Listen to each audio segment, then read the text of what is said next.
ಎಲ್ಲರಿಗೂ ನಮಸ್ಕಾರ. ಧನುರ್ಮಾಸದಲ್ಲಿ ಯಾರೇ ಎಷ್ಟೇ ಕೇಳಿದ್ರೂ ಈ ವಸ್ತುಗಳನ್ನು ಕೊಡಬೇಡಿ, ತುಂಬ ಕಷ್ಟಗಳು ಬರುತ್ತದೆ. ನಮ್ಮ ಹಿಂದೂ ಧರ್ಮದಲ್ಲಿ ಅತ್ಯಂತ ಪವಿತ್ರವಾದ ಮಾಸ ಧನುರ್ಮಾಸವು ಸಾಕ್ಷಾತ್ ಶ್ರೀ ಮಹಾವಿಷ್ಣುವಿಗೆ ಅತ್ಯಂತ ಪ್ರಿಯವಾದ ಮಾಸ. ಈ ಧನುರ್ಮಾಸದಲ್ಲಿ ಬಹಳ ನಿಷ್ಠೆಯಿಂದ ಮುಂಜಾನೆ ಎದ್ದು ಸ್ನಾನ ಮಾಡಿ ಮನೆಯ ಮುಂದೆ ಒಂದು ರಂಗೋಲಿಯನ್ನು ಬಿಡಿಸಿ ಲಕ್ಷ್ಮೀನಾರಾಯಣನನ್ನು ಪೂಜಿಸಬೇಕು. ಶ್ರದ್ಧೆಯಿಂದ ಪೂಜೆ ಮಾಡುವ ನಾವು ನಮಗೆ ತಿಳಿಯದೆ ಮಾಡುವ ಕೆಲವು ಸಣ್ಣ ಪುಟ್ಟ ತಪ್ಪುಗಳಿಂದ ಮನೆಯಲ್ಲಿ ಕಷ್ಟಗಳು ಜಾಸ್ತಿ ಆಗುತ್ತದೆ. ನಾವು ಮಾಡುವ ಪೂಜೆಗಳು ದೇವರಿಗೆ ಎಷ್ಟು ಪ್ರೀತಿಯನ್ನು ನೀಡುತ್ತವೆಯೋ ನಾವು ಪಾಲಿಸಬೇಕಾದ ಕೆಲವು ನಿಯಮಗಳು ಲಕ್ಷ್ಮೀ ದೇವಿಯು ನಮ್ಮ ಮನೆಯಲ್ಲಿ ಸ್ಥಿರವಾಗಿರಲು ಅಷ್ಟೇ ಸಹಕಾರಿಯಾಗಿರುತ್ತವೆ. ಈ ಧನುರ್ಮಾಸದಲ್ಲಿ ಯಾರಾದರೂ ಬಂದು ಎಷ್ಟೇ ಬೇಡಿಕೊಂಡ್ರೂ ನೀವು ಈ ವಸ್ತುಗಳನ್ನು ಕೊಡಬೇಡಿ. ಈ ವಸ್ತುಗಳನ್ನು ಇತರರಿಗೆ ನೀಡಿದರೆ ನಿಮ್ಮ ಮನೆಯಲ್ಲಿ ಕಷ್ಟಗಳು ಪ್ರಾರಂಭವಾಗುತ್ತದೆ. ಇನ್ನೊಬ್ಬರ ಮುಂದೆ ಕೈ ಚಾಚಿ ಭಿಕ್ಷೆ ಬೇಡುವ ಸ್ಥಿತಿ ಬರುತ್ತದೆ. ಹಾಗಾದರೆ ಆ ವಸ್ತುಗಳು ಯಾವುವು, ಏಕೆ ನೀಡಬಾರದು ಎಂಬ ವಿಷಯವನ್ನು ಈ ವಿಡಿಯೋದಲ್ಲಿ ತಿಳಿದುಕೊಳ್ಳೋಣ. ನಮ್ಮ ಹಿರಿಯರು ಅನೇಕ ಆಚರಣೆಗಳನ್ನು, ಸಂಪ್ರದಾಯಗಳನ್ನು ನಮಗೆ ನೀಡಿದ್ದಾರೆ. ಅವುಗಳ ಹಿಂದೆ ಎಷ್ಟೋ ವೈಜ್ಞಾನಿಕತೆ, ಅನೇಕ ಆಧ್ಯಾತ್ಮಿಕ ರಹಸ್ಯಗಳು ಅಡಗಿವೆ. ಧನುರ್ಮಾಸದಲ್ಲಿ ದಾನ ಧರ್ಮಗಳಿಗೆ ವಿಶೇಷ ಪ್ರಾಮುಖ್ಯತೆ ಇದೆ.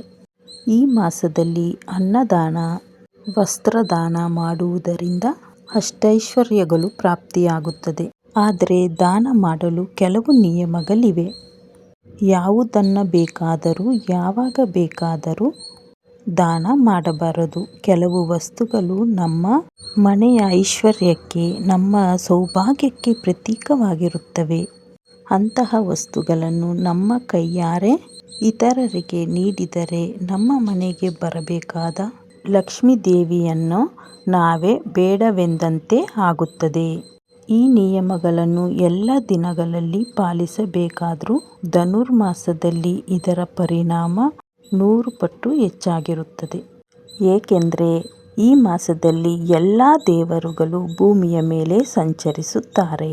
ಈ ಪವಿತ್ರ ಮಾಸದಲ್ಲಿ ನಾವು ತಿಳಿದೋ ತಿಳಿಯದೆಯೋ ಮಾಡುವ ಕೆಲವು ಸಣ್ಣ ತಪ್ಪುಗಳಿಂದ ನಾವು ಮಾಡಿದ ಪುಣ್ಯವೆಲ್ಲ ನಾಶವಾಗುವುದಲ್ಲದೆ ತುಂಬ ಕಷ್ಟ ನಷ್ಟಗಳನ್ನು, ದಾರಿದ್ರ್ಯವನ್ನು ತಂದು ಕೊಡುತ್ತದೆ.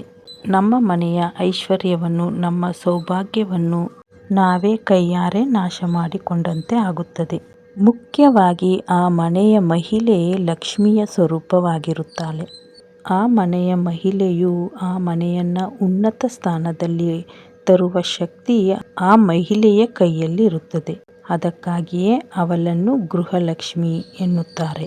ಆ ಮನೆಯನ್ನು ಸರಿಪಡಿಸುವ ಜವಾಬ್ದಾರಿ, ಆ ಮನೆಯ ಸಿರಿ ಸಂಪತ್ತುಗಳನ್ನು ಕಾಪಾಡುವ ಜವಾಬ್ದಾರಿ, ಆ ಮನೆಯ ಗೌರವ ಮರ್ಯಾದೆಗಳನ್ನು ಹೆಚ್ಚಿಸುವ ಜವಾಬ್ದಾರಿ ಹೆಚ್ಚಾಗಿ ಮಹಿಳೆಯರ ಮೇಲಿರುತ್ತದೆ.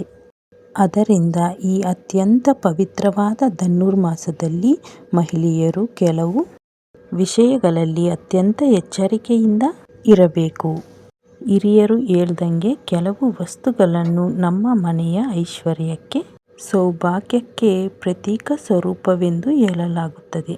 ಅಂತಹ ವಸ್ತುಗಳನ್ನು ಈ ಮಾಸದಲ್ಲಿ ಇತರರಿಗೆ ಸಾಲವಾಗಿ, ದಾನವಾಗಿ ಅಥವಾ ಕನಿಷ್ಠ ಕೈ ಬದಲಾಗಿ ಕೂಡ ಈ ವಸ್ತುಗಳನ್ನು ನೀಡಬಾರದು.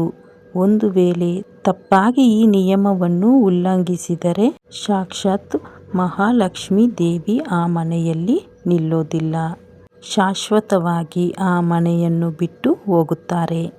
ಆ ಮನೆ ಧನ ಧಾನ್ಯಗಳನ್ನು ಕಳೆದುಕೊಂಡು ತುಂಬ ಕಷ್ಟಗಳನ್ನು, ದಾರಿದ್ರ್ಯದಿಂದ ತುಂಬಿ ಹೋಗುತ್ತದೆ. ಆದ್ದರಿಂದಲೇ ಈ ಪವಿತ್ರವಾದ ಧನುರ್ಮಾಸದಲ್ಲಿ ಯಾವ ವಸ್ತುಗಳನ್ನು ಇತರರಿಗೆ ನೀಡಬಾರದು. ಅವುಗಳನ್ನು ನೀಡಿದರೆ ಇಂತಹ ಭೀಕರ ಪರಿಣಾಮಗಳನ್ನು ಸಂಭವಿಸುತ್ತದೆಯೋ ಎಂದು ಪ್ರತಿಯೊಬ್ಬರೂ, ಮುಖ್ಯವಾಗಿ ಮಹಿಳೆಯರು ಕಡ್ಡಾಯವಾಗಿ ತಿಳಿದುಕೊಳ್ಳಬೇಕು. ಧನುರ್ಮಾಸದಲ್ಲಿ ಯಾರಿಗೂ ನೀಡಬಾರದ ಮೊದಲ ವಸ್ತು ಕಲ್ಲುಪ್ಪು.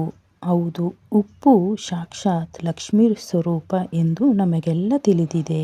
ಸಮುದ್ರ ಮಂಥನದಲ್ಲಿ ಲಕ್ಷ್ಮೀ ದೇವಿಯ ಜೊತೆಗೆ ಉಪ್ಪು ಕೂಡ ಹುಟ್ಟಿದೆ. ಆದ್ದರಿಂದಲೇ ಉಪ್ಪನ್ನು ನಾವು ಶ್ರೀ ಮಹಾಲಕ್ಷ್ಮಿಯಾಗಿ ಭಾವಿಸುತ್ತೇವೆ. ಸಾಮಾನ್ಯ ದಿನದಲ್ಲಿ ಉಪ್ಪನ್ನು ಯಾರಿಗೂ ಕೈಗೆ ಕೊಡಬಾರದು ಎಂದು ನಮ್ಮ ಹಿರಿಯರು ಹೇಳ್ತಿದ್ರು.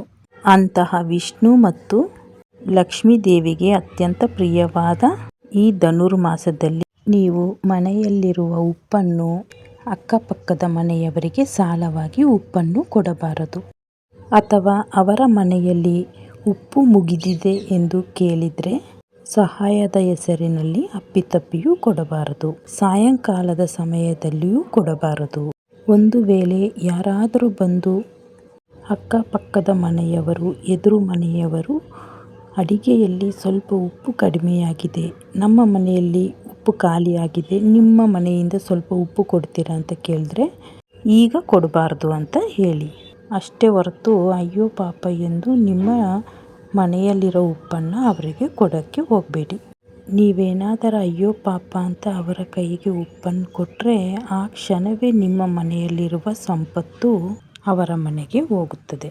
ಉಪ್ಪು ಹೇಗೆ ನೀರಿನಲ್ಲಿ ಕರಗಿ ಹೋಗುತ್ತದೆಯೋ ಹಾಗೆ ನಿಮ್ಮ ಮನೆಯಲ್ಲಿರುವ ಹಣವು ಅನಾವಶ್ಯಕ ಖರ್ಚುಗಳ ರೂಪದಲ್ಲಿ ಕರಗಿ ಹೋಗುತ್ತದೆ.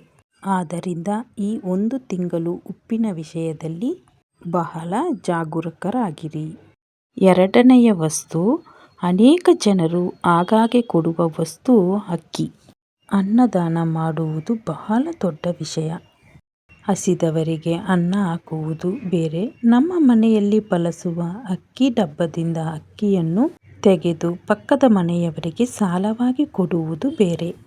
ಧನುರ್ಮಾಸದಲ್ಲಿ ಧಾನ್ಯವು ಲಕ್ಷ್ಮೀ ದೇವಿಯಾಗಿ ಪರಿವರ್ತವಾಗುತ್ತದೆ. ಆದ್ದರಿಂದ ಈ ಮಾಸದಲ್ಲಿ ನಮ್ಮ ಮನೆಯ ಅವಶ್ಯಕತೆಗಳಿಗಾಗಿ ತಂದ ಅಕ್ಕಿಯನ್ನು ಸಾಯಂಕಾಲದ ಸಮಯದಲ್ಲಿ ಅಥವಾ ರಾತ್ರಿಯಲ್ಲಿ ಇತರರಿಗೆ ನೀಡಬಾರದು. ಮುಖ್ಯವಾಗಿ ಸಂಧ್ಯಾಕಾಲ ಕಳೆದ ನಂತರ ಯಾರಿಗಾದರೂ ಅಕ್ಕಿ ಕೊಟ್ಟರೆ ಆ ಮನೆಯಲ್ಲಿ ಅನ್ನಪೂರ್ಣೇಶ್ವರಿ ಲಕ್ಷ್ಮೀ ದೇವಿ ನಿಲ್ಲೋದಿಲ್ಲ. ಯಾರಾದರೂ ನಿಮ್ಮ ಮನೆಗೆ ಹಸಿವು ಎಂದು ಬಂದರೆ ಅವರಿಗೆ ಹೊಟ್ಟೆ ತುಂಬ ಊಟವನ್ನು ಬಡಿಸಿ. ಈ ಮಾಸದಲ್ಲಿ ಅಕ್ಕಿಯನ್ನು ಸಾಲವಾಗಿ ಕೊಡುವುದು ಒಳ್ಳೆಯದಲ್ಲ. ಈ ಧನುರ್ಮಾಸದಲ್ಲಿ ನಾವು ನಿತ್ಯ ದೀಪಾರಾಧನೆ ಮಾಡುತ್ತೇವೆ. ಅದರಲ್ಲೂ ಬೆಟ್ಟದ ನೆಲ್ಲಿಕಾಯಿ ದೀಪಾರಾಧನೆ ತುಂಬನೇ ವಿಶೇಷ ಫಲಗಳು ಸಿಗುತ್ತದೆ. ಆದ್ದರಿಂದ ಈ ಧನುರ್ಮಾಸದಲ್ಲಿ ಬ್ರಾಹ್ಮಿ ಮುಹೂರ್ತದಲ್ಲಿ 2 ಬೆಟ್ಟದ ನೆಲ್ಲಿಕಾಯಿ ಆರತಿಯನ್ನು ಮಾಡಿ. ಆದ್ದರಿಂದ ಪ್ರತಿಯೊಬ್ಬರು ಮಹಾವಿಷ್ಣು ಲಕ್ಷ್ಮೀ ದೇವಿಗೆ 2 ಬೆಟ್ಟದ ನೆಲ್ಲಿಕಾಯಿ ಆರತಿಯನ್ನು ಮಾಡಿ. ಆ ಮಹಾವಿಷ್ಣುವಿನ ಆಶೀರ್ವಾದ ಸಂಪೂರ್ಣವಾಗಿ ನಿಮ್ಮ ಮೇಲೆ ಇರಲಿ. ಎಲ್ಲರಿಗೂ ನಮಸ್ಕಾರ.